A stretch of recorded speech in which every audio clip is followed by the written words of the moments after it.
बारान रहमत आज न्यूज़ की सहरी ट्रांसमिशन में एक बार फिर आपको खुशामदीद कहते हैं। और आप देख रहे हैं कि हमारी सेट पे इस वक्त दो बड़ी प्यारी सी बच्चियां मौजूद हैं। सबा, आप करें इनसे बात भाई। मैं इनसे पूछती हूँ, आप मुझे बताएं अपना माइक नाम। तो आप ज़रा पहले इस पे वो करें उनको। आपका नाम क्या है?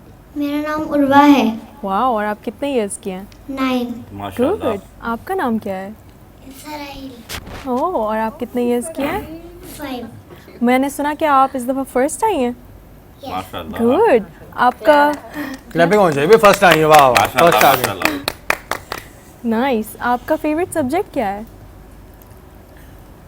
ये तो शर्मा रही हैं, ये बताएंगी हमें। ये आपका बताएंगी। फेवरेट सब्जेक्ट क्या है? उर्दू। उर्दू। वेरी अच्छा, नाइस। ये बताएं कि आपके घर में ये जो आपकी छोटी बहन है ये आपको तंग करती हैं? बिल्कुल सच सच बताइएगा। जी करती हैं। हाय हाय, क्यों करती हैं तंग? क्या ज़्यादा तंग क्या करती हैं? क्या कर दिया? तो मैं खेल रही होती हूँ, ये मेरी चीज़ें उठा लेती हैं। हाँ, पबिन से पूछे भाई, करती हैं ऐसा? आप करती हैं ऐसे? एडमिट कर रही हैं भाई जी। क्यों कर रही हैं आप? आपको क्या मजा आता है उनकी चीजें ले जाने में? है बताएं। अच्छा, आपको कौन तंग करता है घर में? आपको भी तो कोई करता होगा ना। अब्दुल्ला। इस पे बताएं, कौन करता है तंग? अब्दुल्ला अब्दुल्ला कौन है? छोटा भाई है। छोटा भाई। ओ भाई तो तंग करते हैं, वो तो आपको भी तंग करता होगा। नहीं, मुझे नहीं करता। आपसे डरता है? नहीं, क्योंकि मैं उसको प्यार करती हूँ। तो आप मारती हैं उसको? नहीं, तो फिर क्यों तंग करता है वो आपको? अच्छा, तंग क्या करता है मुझे बताएं। इतना सा वो बच्चा है तो वो आपको कैसे तंग कर सकता है, ये बताएं। मारता है। अरे तो बच्चे खेलते हुए मारते हैं ना, या वो आके ढूंढ के मारता है कि मैंने इसको मारना? मारता है कभी कभी। मारता है भाई कभी कभी। अच्छा, एक बड़ा ट्रिकी सवाल होता है जो बच्चों से हम पूछते हैं तो बच्चे फंस जाते हैं, लेकिन मुझे पूछने में बड़ा मज़ा आता है। अम्मी अब्बू में ज़्यादा अच्छा कौन लगता है? पापा। वाह। ओह, क्यों? नहीं, क्यों अच्छे लगता हूँ? क्योंकि पापा सारी चीज़ें ला कर देते हैं। अरे वाह। बेटा भी आपने घर Best भी जाना है। पापा। अच्छा, भी आपको तैयार किसने किया? मामा ने। अच्छा, स्कूल कौन भेजता है? मामा। सुबह नाश्ता कौन बनाता है? मामा। कपड़े कौन धोता है? मामा। लंच कौन देता है? मामा। फिर और सोती किसके पास है आप? वो तो मैं अकेले सोती हूँ। अब बड़ी हो अरे तो गई। बड़ी हो गई ना। अब बड़ी हो गई। अच्छा, आप इनसे पूछें इनको कौन अच्छा लगता है? पापा। नहीं, लो भाई, सारे वोट पापा। क्या अच्छा, ये लड़कियों को जो है ना वो अपने अब्बा से हाँ पसंद ज्यादा अच्छे होता है। लगते होती है बच्चियों की। अबू। ये और है, क्लास ये है। में कौन है आपकी फेवरेट जो टीचर है?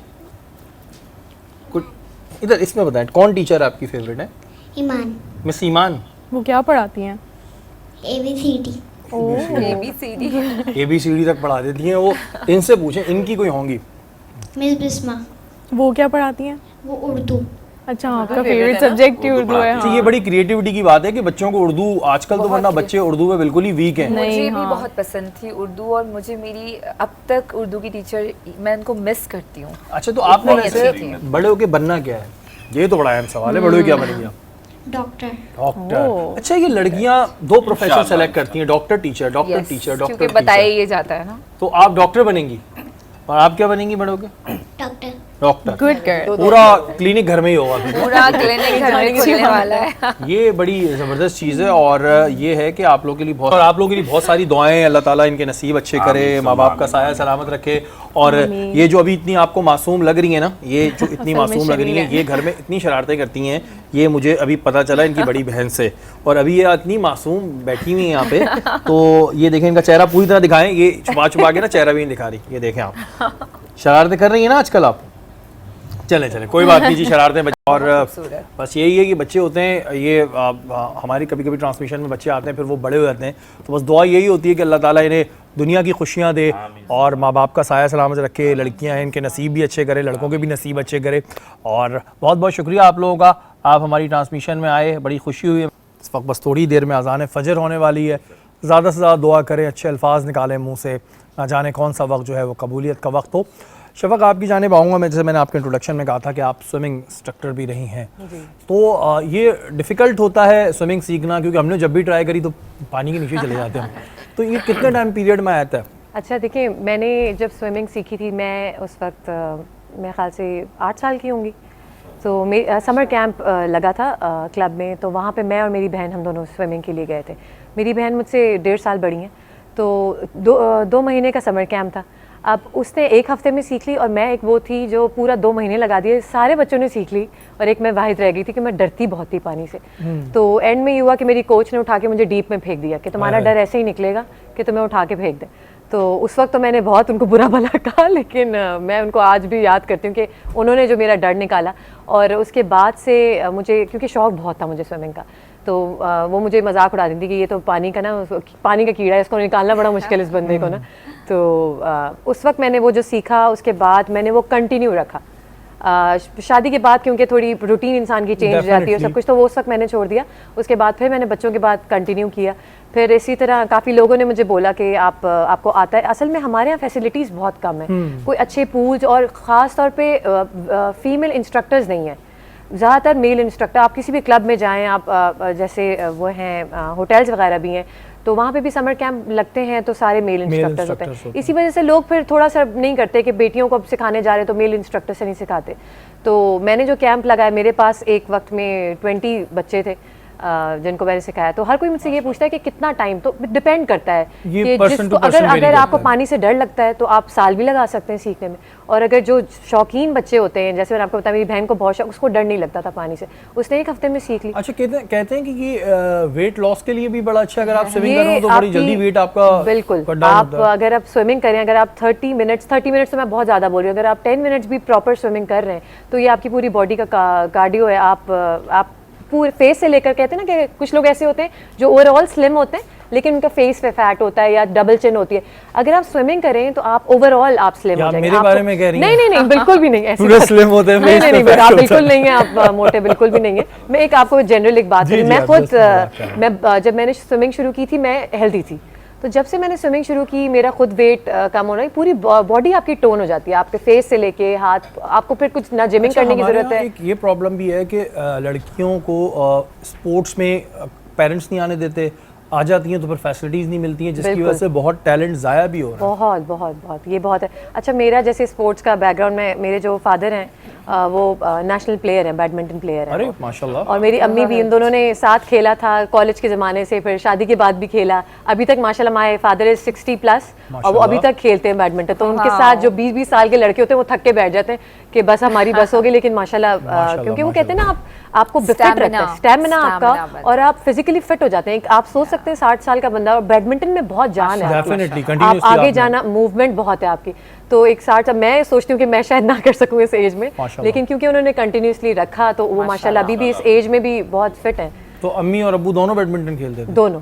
तो ये वहीं पे फिर शादी जो वहीं से हुआ जी। चलें जी, अच्छा है स्पोर्ट्स पहुंच गए आप शहरी। हाँ, स्पोर्ट्स काम आ गया और अच्छी बात है, खेलना चाहिए। बहरहाल ये तो मजाक की बात थी, लेकिन आप बिल्कुल स्पोर्ट्स में आए और खवातीन को बिल्कुल आगे लाना चाहिए। मारवी, एक अहम इशू जो हमारी डिस्कशन में निकल गया, लेकिन मैं चाहूँगा कि उस पर हम वो डालें, नज़र डालें कि शादियों की जब बात आती है, अगर लड़की की एज लड़के से ज़्यादा है, वैसे लड़कियां थोड़ी जल्दी बड़ी भी लगने लगती हैं, सेम एज ग्रुप भी हो, तो वो एक ताना बन के रह जाता है। और हमारे यहाँ एक बहुत ही मायूब चीज़ समझा जाता है कि अगर छोटे लड़के ने किसी बड़ी लड़की से शादी कर ली तो ये तो फिर कोई गलत काम कर दिया। ये माइंडसेट क्यों बना हुआ है? आई डोंट नो शेरी, बहुत सारी चीज़ें हैं। एक रीज़न मैं आपको नहीं बता सकती, लेकिन जो हमने देखा है उसमें ये होता है कि जी जो छोटी उम्र की बच्चियां, लड़कियां होती हैं, उनको कंट्रोल करना आसान होता है। हाँ, वो अपनी नहीं चलाती हैं, वो घर में ढल जाती हैं हमारे तरीके से। और ऑब्वियसली वो एक होता है ना कि आगे आपको कॉम्प्लिकेशंस होती हैं, अगर बहुत बड़ी उम्र की बच्ची आ गई तो फिर हमारी नस्ल कैसे आगे बढ़ेगी। तो ये जो कॉन्सेप्ट्स हैं, ये जो चीज़ें हैं, ये काफ़ी लोगों को अब तक, एक कहते हैं ना अनएजुकेटेड ही, पढ़े लिखे जाहिल आपने सुने होंगे, तो वो पढ़े लिखे जाहिल की मिसाल हमें यहाँ से मिलती है।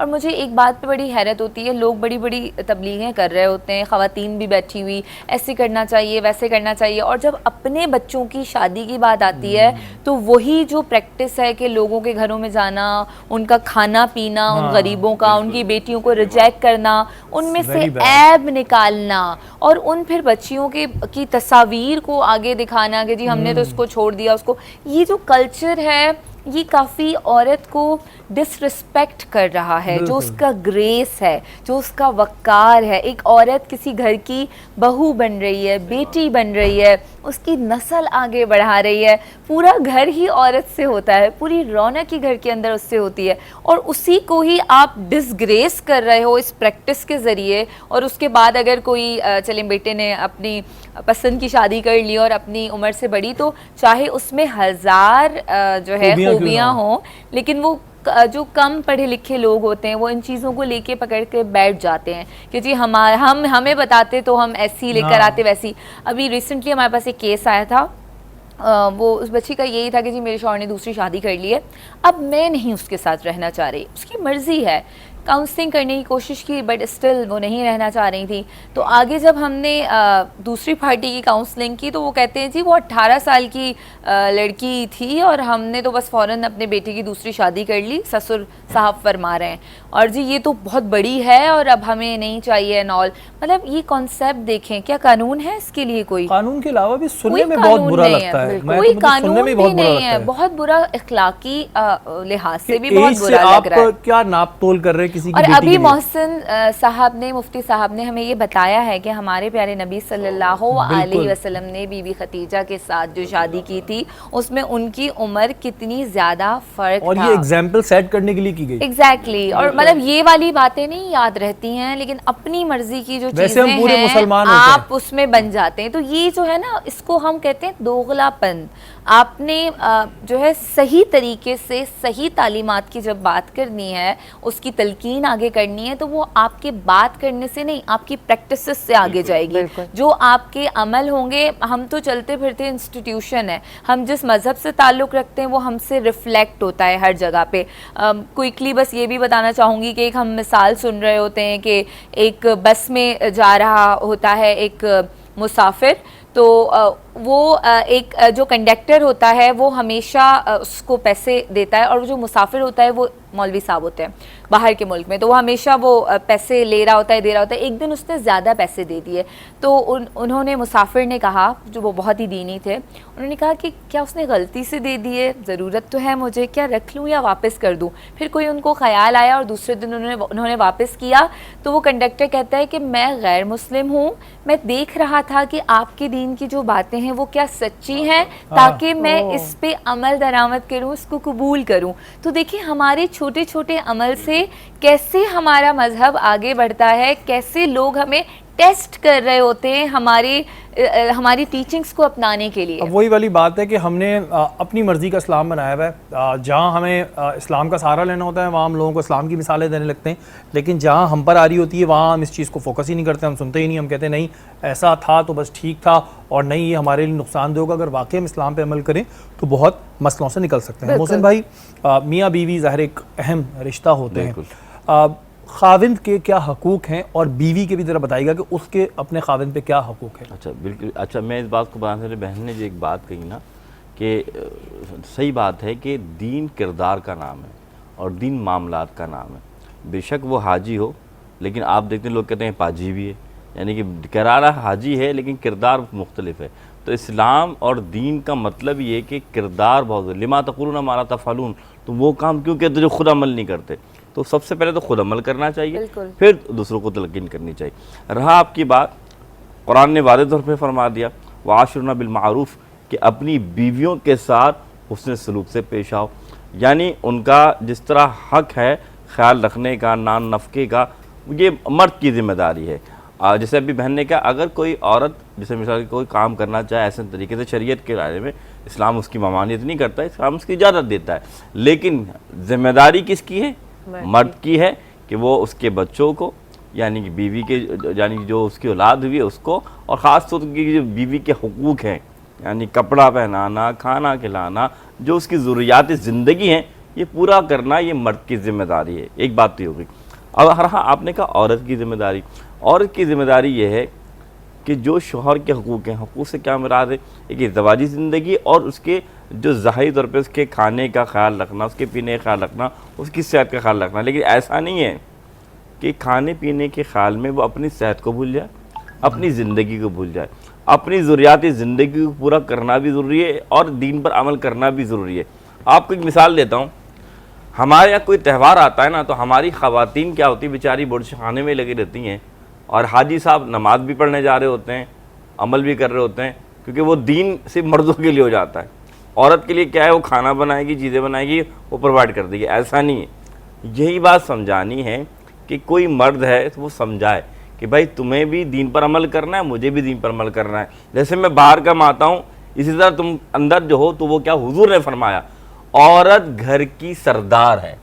मेरे नबी ने क्या फरमाया, औरत घर की सरदार है। तो इससे क्या मुराद है, जो और जो घर को संवारती है, जो हुकूक हैं, जिस तरह मर्द बाहर जो है वो बड़े बड़े काम कर रहा होता है, ऑर्डर दे रहा होता है, इस तरह अल्लाह के रसूल ने ख़वातीन को ये मुकाम दिया है कि घर की जो ये कह लें कि आप जिसे कह लें कि सरदार की हैसियत समझ लीजिए या हुक्मरान की हैसियत समझ लीजिए, अल्लाह के रसूल ने वो हुक्मरानी की हैसियत औरत को अता फरमाई। अच्छा मोहसिन भाई, यहाँ पे कॉन्फ्लिक्ट ये आता है, अगर हम जब मर्दों से बात करते हैं वो ये कहते हैं कि ठीक है हम बाहर कमा रहे हैं, औरत भी कमा रही है हमारी, ठीक है हमें इससे एतराज़ नहीं, लेकिन बच्चों की तरबियत पे असर पड़ रहा है। तरबियत पे कहाँ असर पड़ रहा है कि जी वो सही तरह बच्चों को देख नहीं पा रही है। अब ऐसी सिचुएशन में फिर किसकी जिम्मेदारी बन रही है? नहीं देखें, ये बात तो याद तरबियत तो दोनों की जिम्मेदारी नहीं बनती है। ऐसा, हाँ ये आपने खुद ही जवाब दे दिया। लेकिन एक मर्द है, वो कह रहा है मेरी पहली रिस्पॉन्सिबिलिटी सबका घर चलाना है, चाहे वो अपने माँ बाप को देख रहा हूँ, बहन भाइयों को देख रहा हूँ, बिल्स देख रहा हूँ, ये कमा रही हैं, ठीक है, अपने शौक के लिए कमा रही हैं, उनमें टैलेंट है, कमा रही हैं, बट इस दौरान बच्चे फिर कौन देखेगा? लेकिन ये बात याद रखिएगा, ये बात बिल्कुल सही है कि अल्लाह के रसूल ने जो फरमाया कि इल्म हासिल करो या तरबियत का मिनल महदी इल्ला लाद, माँ की गोश्त से तरबियत जो है शुरू होती है और कब्र की आगोश तक होती है। ये बात दोनों को समझनी चाहिए, अंडरस्टैंड करनी चाहिए कि तरबियत की जिम्मेदारी दोनों की है, लेकिन ज़्यादातर जिम्मेदारी माँ ही की है कि वो माँ जो बच्चे को पाल रही है, समझा रही है, वो बिल्कुल बिजनेस भी कर सकती है, वो काम भी कर सकती है, लेकिन असल जिम्मेदारी क्या है, जो उसके हुकूक के बारे में अल्लाह पूछेगा, वो ख़ास तौर पे पूछेगा तुम्हारी जो अल्लाह ने तुम्हें नेमत दी औलाद की शक्ल में, क्या तुमने उसके साथ अदल किया? और अदल क्या था कि जो उसका किरदार जिस तरह तुमने अपना बनाया, वो किरदार तुम अपनी बेटी का ही बना सकते हैं और अपने बेटे का ही बना सकते हो। तो ये बात तो ज़रूरत है कि तरबियत की असल जिम्मेदारी माँ ही की होती है, लेकिन ऐसा नहीं है कि बात सबकदोश हो जाए और कह के नहीं सारा काम तो माँ ने देखना है, दोनों को देखना है। लेकिन फजीलत के लिहाज से माँ की जिम्मेदारी, इसलिए हुजूर ने फरमाया कि बाप का 1 गुना हक और माँ का 3 गुना हक ज्यादा है फजीलत के लिहाज से। क्यों फरमाया? भी माँ की है जी, तो इस वजह से क्यों फरमाया, क्योंकि माँ को रुतबा 3 गुना क्यों ज्यादा दिया, क्योंकि उसका हक इसलिए ज्यादा है कि वो तरबियत ज्यादा करती है। अच्छा मारवी, इसी चीज़ को आपसे कंटिन्यू करते हैं कि ऐसी बहुत सी ख़वातीन है, मैं किसी एक को खुदा न खास्ता काउंटर नहीं कर रहा, मेरी बात को गलत ना लिया जाए, ये माशरे में हम देखते हैं, वही हम पूछते हैं। जी।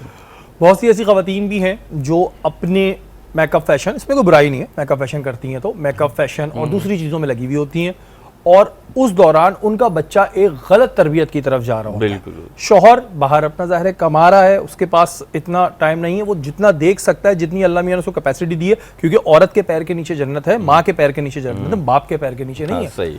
ऐसी सूरत हाल में आप क्या कहती हैं, जो ऐसी ख़वातीन भी बहुत सी हैं जो बच्चों को छोड़ के बाहर वो सारी आपको अपनी एक्टिविटीज़ में नजर आएंगी, लेकिन घर में फिर उनकी तवज्जो नहीं होगी? देखिए, बच्चा जो है ना, वो माशरे का एक किरदार है, एक फ़र्द है जो कि आगे जाके फैमिली को भी रिप्रेजेंट कर रहा है, आगे जाके मुल्क को भी रिप्रेजेंट कर रहा है, तो इसकी तो बहुत एक बड़ी जिम्मेदारी है। अब वो पेरेंट्स जिसके अंदर वो लोग आ जाते हैं जो कि प्रायोरिटी अपने बच्चे की अपब्रिंगिंग को बेहतर नमूने से करने के बजाय और दुनियावी चीज़ों की तरफ या अपने प्रोफेशन को ज़्यादा अहमियत दे देते हैं, उससे सिर्फ उस घराने को नुकसान नहीं होता है, उससे पूरे माशरे को नुकसान हो रहा है। और हम यहाँ पे देख रहे हैं कि बहुत सारे हमारे बच्चों से हम बात कर रहे होते हैं, मैं कैरियर काउंसलिंग की भी ट्रेनिंग्स करवा रही होती हूँ, तो वो कहते हैं कि जी हमें पता ही नहीं, हमें कभी किसी ने बताया ही नहीं हमें कौन सी डायरेक्शन लेनी चाहिए थी, हमें किसी ने प्रॉपर घर पे बताया ही नहीं कि हमें कौन सा डिसिप्लिन लेना चाहिए, या तो बहुत ज़्यादा हमसे ज़िद पकड़ के बैठ गए, हम कुछ और करना चाह रहे थे लेकिन आपने यही कुछ करना है। तो यहाँ पर पेरेंट्स का बच्चों के साथ जो रिलेशनशिप है उसको बहुत ज़्यादा स्ट्रॉन्ग होने की ज़रूरत है।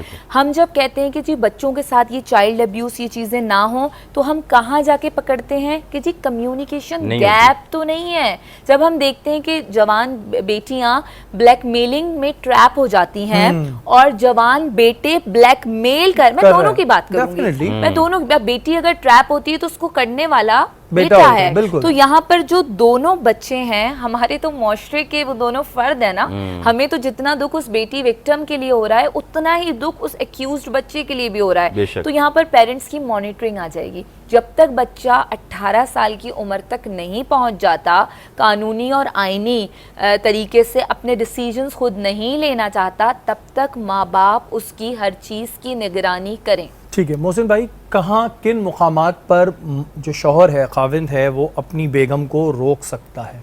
वो कौन से मुकामात हैं जहाँ पर उसको ये हक़ है इस्लाम की तरफ से भी कि वो इन मुकामात पे उसको रोक सकता है? देखें, शरई तौर पे अगर देखा जाए तो ऐसे कई मकामात हैं। मिसाल के तौर पे अगर कोई गैरत और इज़्ज़त की बात आती है, जो जेन्युइन हो और उसे लगे कि यहाँ पर मेरी इज़्ज़त का मसला है, मैं दीन की बात नहीं कर रहा हूँ, मैं इज़्ज़त की बात कर रहा हूँ, गैरत की। अभी तो दीन की तो बहुत अलग बात है। वैसे भी कि अगर इज़्ज़त की बात आती है और उसे पता है कि वहाँ अगर ये खातून जाएंगी, मेरी यानी किसी की ज़ौजा जाती हैं और उन्हें पता लगता है कि ये मेरे लिए बेहतर नहीं, तो शरई हुक्म ये है कि अगर खावन की इजाज़त नहीं है तो औरत इस्लाम के रूह से नहीं जा सकती। इसमें तरीक़ेकार ये भी होता है कि कुछ ज़रा ऐसे भी होते हैं कि शायद मिसअंडरस्टैंडिंग हो कि वो अगर ऐसा लगे तो औरत समझाए, लेकिन वो समझाने की हद तक है, ये ना हो कि वो उसको मनवाने लग जाए।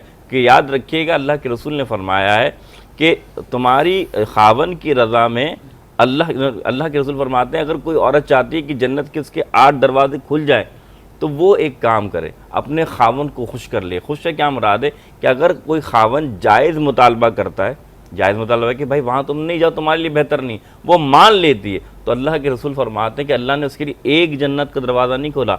अल्लाह फरमाए जब आएगी ना तो अल्लाह के रसूल फरमाते फरिश्ते को अल्लाह फरमाएगा 8 दरवाजे खोल दो जिससे चाहे जन्नत मोहसिन जा भाई, सकती है। जायज़ में तो फिर मर्द ये भी बोल सकता है मैंने दूसरी शादी करनी है, वो भी जायज़ मुतालबा उसका? नहीं, जायज़ से मुतालबा ये है कि फिर अदल भी करे।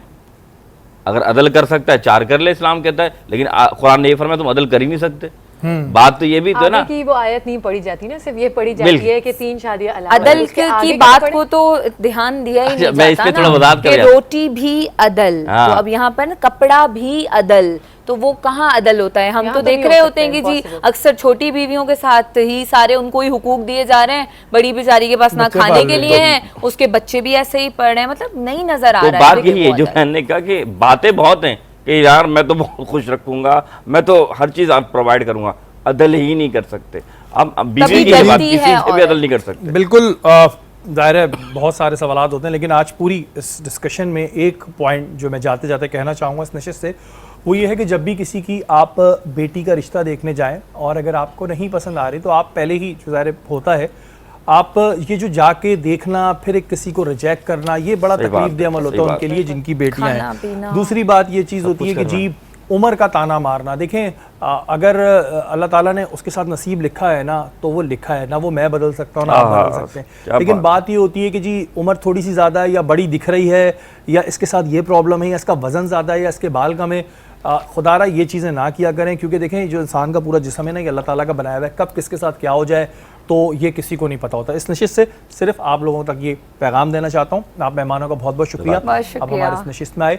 हमारी नशियात का वक्त इस वक्त ख़त्म हो गया है। कल इंशाअल्लाह ताला दोबारा मुलाकात होगी। तब तक के लिए अपने मेज़बान सैयद शहरियार आसिम को इजाज़त दीजिए। पाकिस्तान।